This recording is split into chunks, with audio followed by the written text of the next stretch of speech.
Hello. So today we're talking about statistics, um, uh, specifically box and whisker plots. Now, before I forget, let me do a shout out to my sixth graders. I know that some of them are watching these videos. So, hey guys, keep up the good work.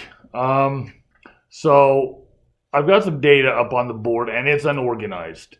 So, I call this my math test score. So, if this were actual test scores for my students, then I would take this data and I would organize it into something that I can look at instead of something that is, sometimes I look at the data and I'm missing certain scores because they're kind of random. So let me go ahead and organize this data and we'll get started. Okay, so now I've got this data into something that I can use. Now, oftentimes I'll go ahead as I organize it, I'll cross whatever I'm pulling out so that I can make sure that I capture all my data. Because there have been times when I've been organizing data and I'll miss a number and I'll be like, why do I have 19? Well, it should be 20. And then I'll go back and realize I had missed one. So I do this to kind of give me to give me a heads up on if I missed anything or not. So anyway, so now I'm going to look at this and I'm going to find my median. My median is the middle half of my data. So I'm going to look at my numbers. Now I've got 11 points here. So I'm going to say, well, I've got 1, 2, 3, 4, 5. And that leaves 90.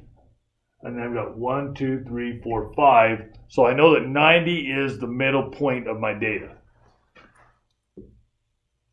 So I'm just gonna box that off, say, well, that's my median. Now, I'm going to look for my first quartile. My first quartile is the median of the lower half of my data. So I'm going to look at this and say, well, 82 sits right in the middle. We got 2 on this side and I have 2 on that side. So I'm going to go ahead and box off 82 as my lower half of my data, or as the first quartile of my data set. Now I'm going to look at this and say, okay, well, 95 is the median of my upper half of my data, so that's my third quartile. So I'm going to box that off, and now I've got all my quartiles and my median. Now, if you'll notice, this first set here is now from 70 to 100 is 100% of my data. So I know that this is 25% of my data.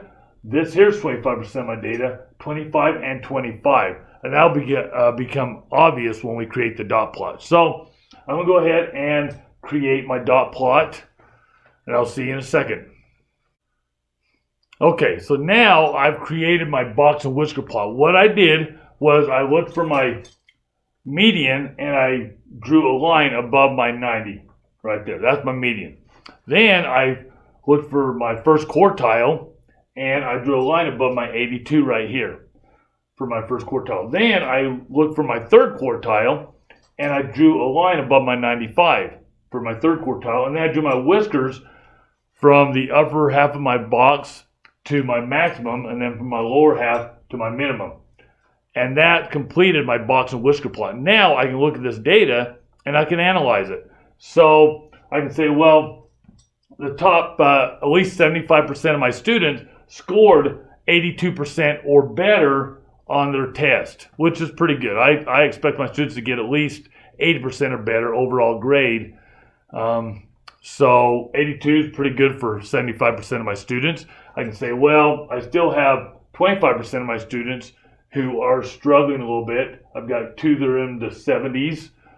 They're not horrible. 70 is still a C minus, but they could do better. So I might revisit that with those students.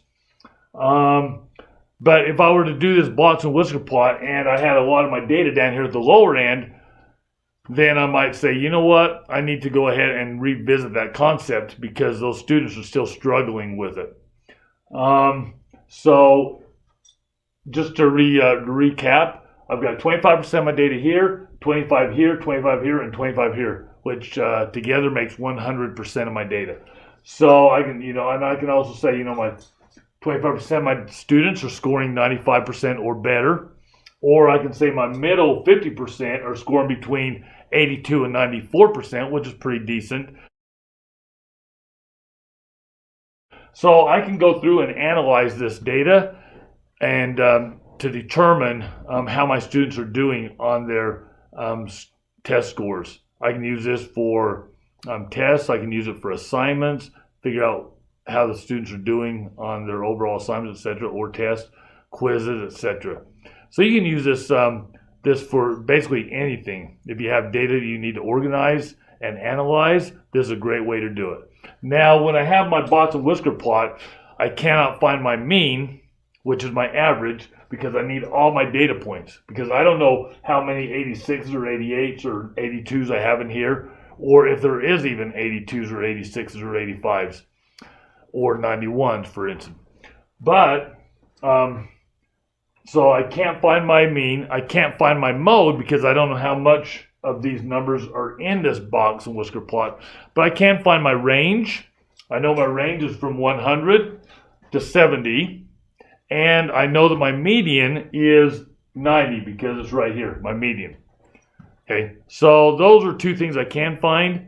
But if you have any comments on box and whisker plots, please leave a comment below.